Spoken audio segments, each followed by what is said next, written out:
Mercedes-AMG Interview Lounge.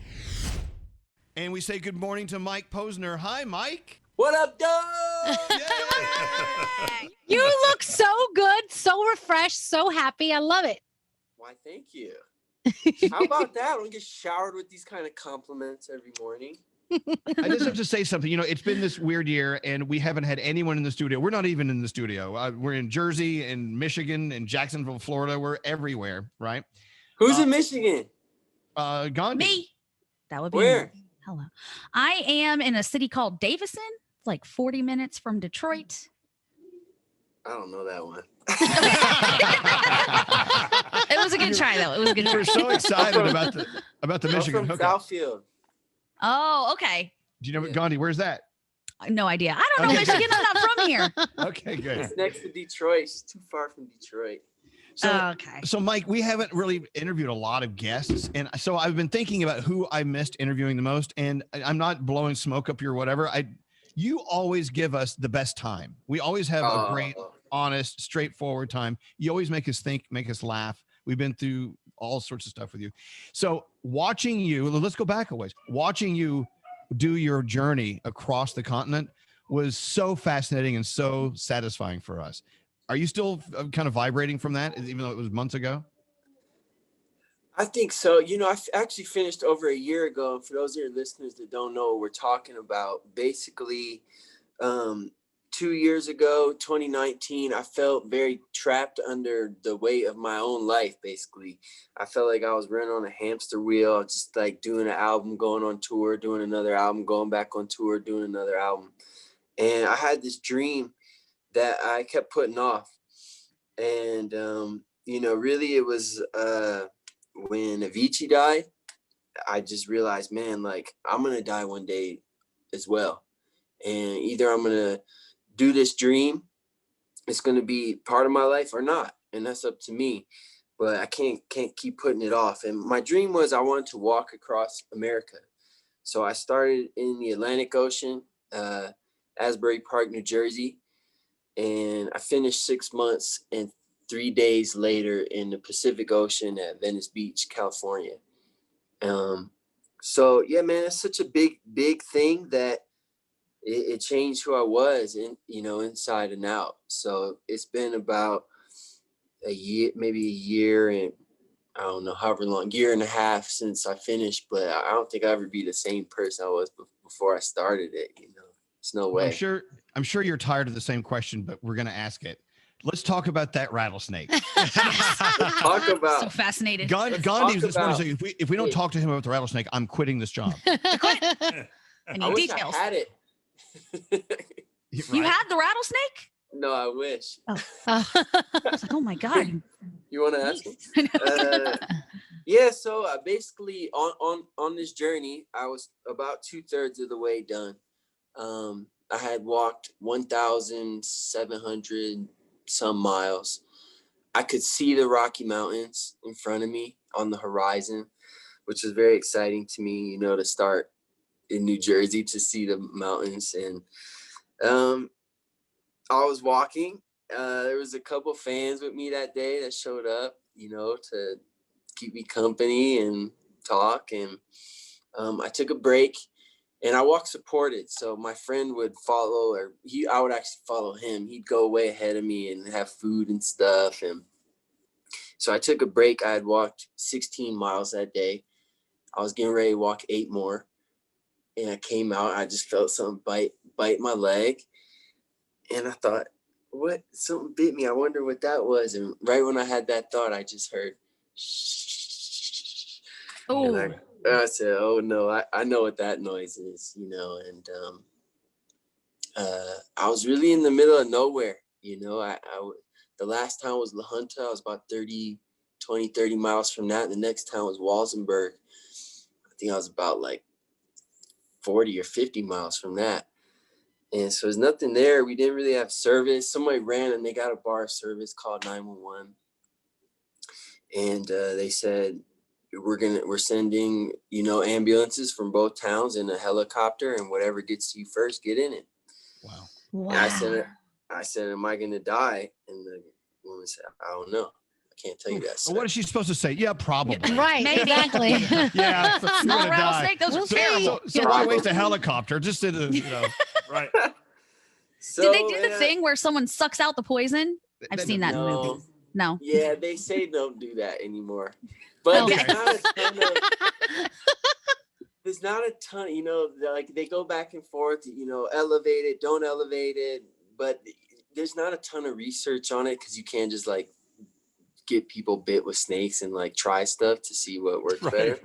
So a lot of it is largely anecdotal as far as like what works. But they say don't suck it out. And then I was sitting there waiting, and I felt like, you remember the Looney Tunes, Elvis, where the circle would get smaller, and they'd say, "That's all, folks." It was like your bubble of vision gets smaller. It was like that, but it was just darkness closing in. Like wow.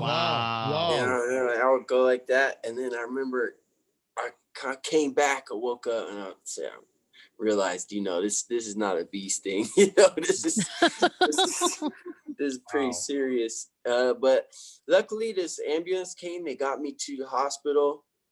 When I got to the hospital in the ER, that sensation happened again, where I felt like I sort of disappeared, and they started to give me the medicine, the antivenom, and I started to feel a little better.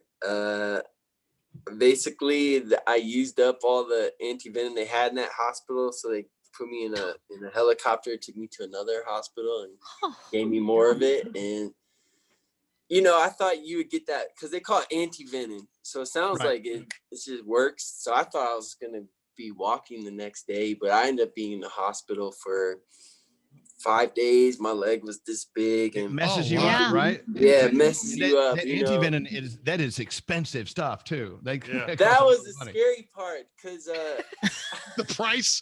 Do you have your insurance card with you? Yeah. What's your copay? So they're taking your blood like every 10 minutes, and they send it to a poison expert in the state who looks at the results from the labs. And this person who's not even there, they're saying, give this person this much more medicine, or he's good, or whatever. So I end up taking 20 vials of Anavip antivenom, and I got to the second hospital, and the doctors there and the nurse there, they're so good. How much have you had? I said 20 vials of antivenom, and they got nurses. Oh, that's about $20,000 a vial. I said, excuse me. I said I had 20 of them.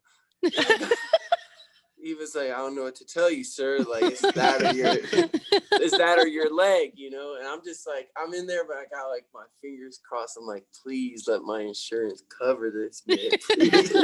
Oh my goodness. I'm like, otherwise I'm gonna have to start doing some concerts again, man, on this walk. Wow. Now, Mike, when you got done, did they take you back to where you got bit by the snake and you started over walking again right there? Yeah, I mean, that's the best part of the story everyone misses, So I was in hospital 5 days. I went from walking 24 miles a day to I couldn't walk to the bathroom. I had a walker, crutches. I got out of the hospital. I couldn't do anything. So I went home. I have a home in Michigan. So I went there, and I recovered about 3 weeks, to the point where I was slowly building up miles there. And I was just, walking first down the block, 1 mile, 2 miles. Now I could walk. I remember one day I walked 9 miles, and I said, well, I want to stop walking in Michigan. Let's put these miles in the right direction. So yeah, you're exactly right. I went back to the exact spot that the snake bit me. It was scary to me. I didn't want to be there. I hate that place. And I walked 1,000 more miles, made it to the ocean. Did you ever think of quitting? Maybe not even with the whole snake incident. Was there another part of the journey where you were like, I can't do this? I never wanted to quit, but there was moments where I thought I literally would not make it, And the biggest one was I was in Missouri, and it started to get hot. Like, I never really knew the difference between June and July till I did this walk. June, I walked across Ohio, Indiana, Illinois. Those states are fairly narrow, so you kind of like knocking them out. Then it got to July, and July's a lot hotter than June. and then August comes. I was in Missouri at that time, and the humidity, it was, like 100% humidity, heat advisory, don't go outside. I'm trying to walk. And the other thing about Missouri at that time was it was flooded. And I was walking near the Missouri River. And so I would get to roads, that I was supposed to walk down, and it's like literally a lake there or a river, and you can't cross this.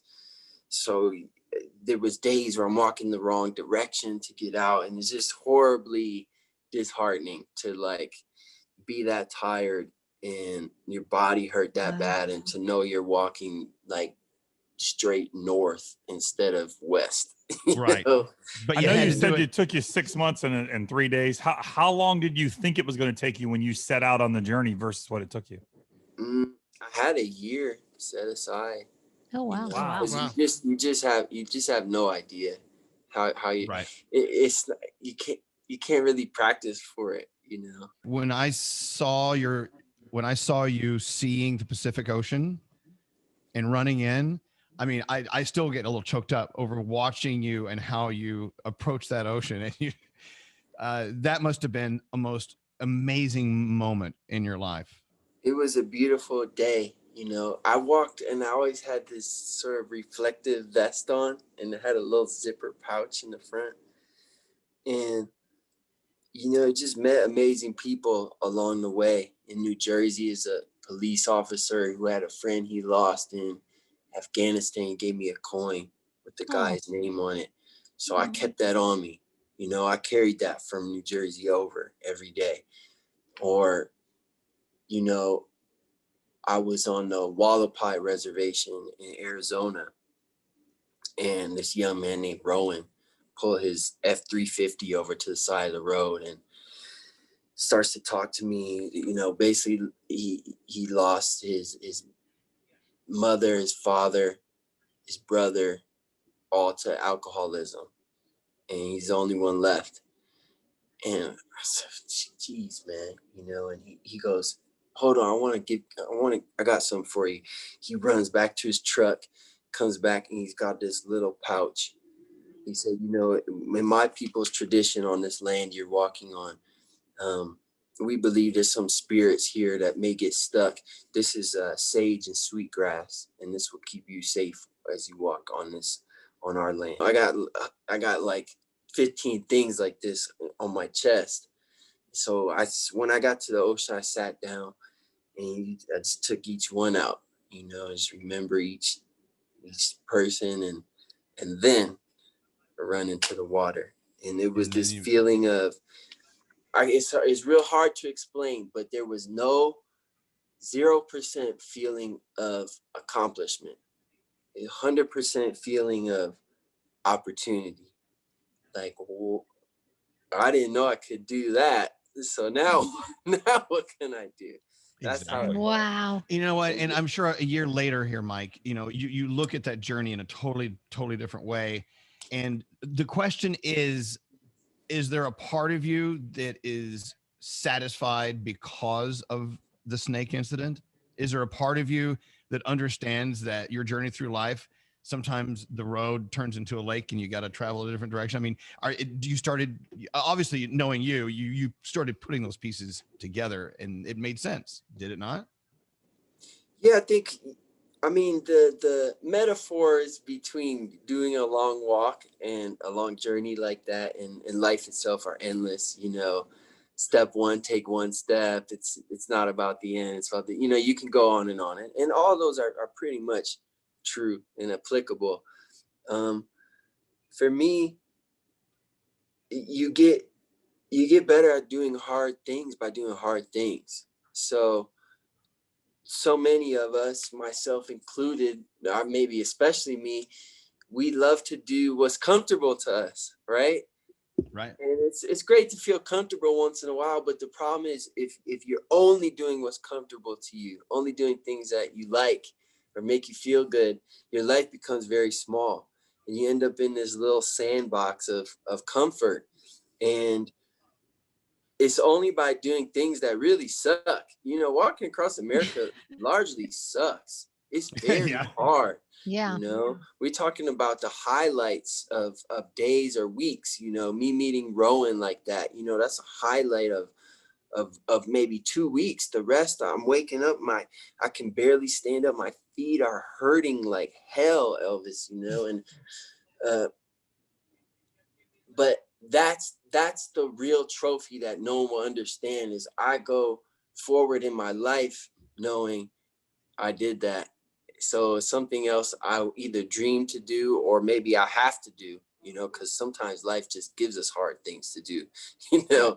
Yeah, it's one thing if life throws it. If life throws the difficult challenges at us, it's another thing to go seek them out, like you have done. I mean, after this past year that's training, a lot. You know, I mean, that's training for the hard things it throws at you.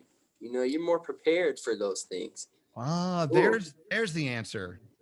So I just have a feeling something else is brewing. I don't want to say anything out loud. I just have a feeling that watching you online, watching things you've said, there's something big coming up. I just get this feeling.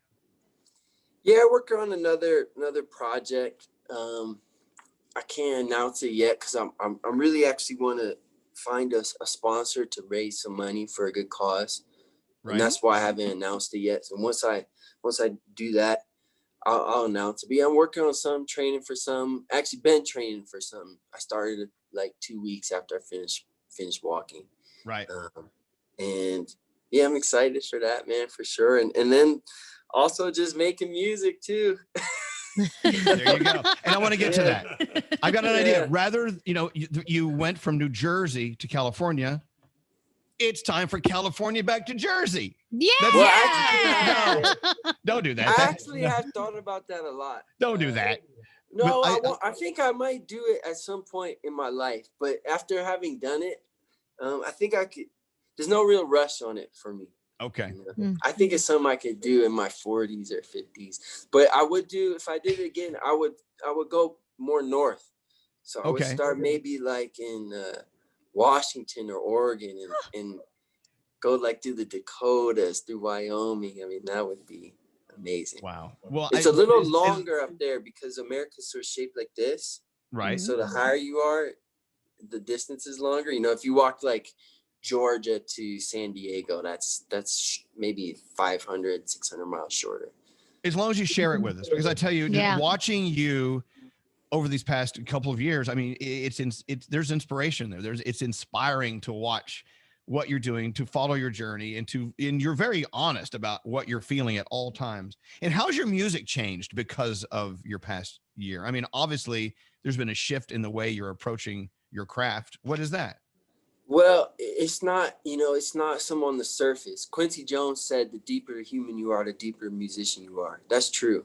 You know, I remember listening to Redemption Song 6 years ago, thinking, I might have even told you this story, but, you know, I'm listening to Redemption Song 6 years ago, thinking, I know all these lyrics are in my vocabulary. I can play all these chords on guitar, and I can hit all these notes with my voice. So why haven't I written a song this good? You know, you're not going to get there by practicing more. You're not going to get there by hanging out in West Hollywood in a studio with, you know, whoever the hit songwriter is at that time. So you become deeper as a person, changes the way you look at life, changes who you are. You know, all of us know that we're not the same people we were. Everyone on this call, we're not the same people we were 5 years ago. So if you're a real artist, if you're a real poet, you write from where you are now. You know, you look at life and try to report back authentically. Herzog said, the poet must not avert his eyes. What's that mean?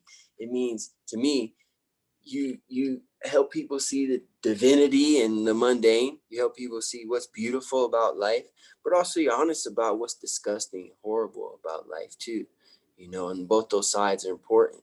So it just, I think by doing hard things, you know, you become deeper, and it changes the way you look at things. So that's going to change what you write, you know. Another thing you said today. Oh, go ahead. Go ahead. I want to add something to that. Another fun thing for me, no one will probably realize, but these kind of things I do outside are inexplicably linked to what I do musically. You know, I'm always like, when I'm walking across America, I'm noticing the birds. Like the birds in Michigan sound different than the birds in New Jersey, you know? And so I'm always recording like just on my phone, the birds or if it's a different sound, like a stream and a lot of times I put these textures are in my music, you know, and sometimes they're just so low in the mix, but the feeling I get when I heard them, I want to be a part of the mix. And it's kind of a weird thing. People probably roll their eyes at, but to me, it's all one thing, you know, it's all one thing. You know, we always have this conversation on our show, and it's what is our next uncomfortable thing? But I love the fact you actually, it's so easy to think of it this way. What you said is the uncomfortable things that are being thrown at us by the universe right now, we can handle them better by seeking out our own uncomfortable things and becoming stronger. That is something that this is my favorite thing I learned from you during this interview. I love that. You're great. Thank you. And this song, by the way, Mama always told me with Sinaj and Young Bay, this is fun. Yeah. Yeah. We love it. Yeah. And we're gonna play the fuck out of it. Yeah. We're recording this. I can say that. Well, look, please stay in touch with us. We're gonna watch, and when your next huge adventure rolls around, we've got to get you on so we can talk about it and be a part of it. That'd be awesome. Sure. Does anyone else have something you want to talk to Mike about? I just want to know how much weight you lost on the journey. There you go. Is this a good weight loss plan? Yeah. Just walk across the country. Well, like thankfully I was at a healthy weight when I started. So for me, actually, a big goal, a thing of concern for me was to not lose weight, because if I was losing weight, then that meant that I was burning more than I was putting in. And that meant that my performance was going to be suffering, you know? So I was basically, long story short, I was eating a lot of Nice. All right. Sounds like a That's party. another thing we're getting from our conversation with Mike. Keep eating. Don't stop. Keep that weight going. Mike, we're so proud of you and having you here, even though it's on a Zoom call. I'd prefer us to be in the same room again, and we will one day. Having you on is such a treat. It always is. You always bring something to the table that changes our lives, and we appreciate that. And with your music, play it. Let's do it. Let's play it. Mama always told me with Sinaj, Young Bay, and of course, Mike Posner. Thank you, Mike. The Mercedes AMG Interview Lounge.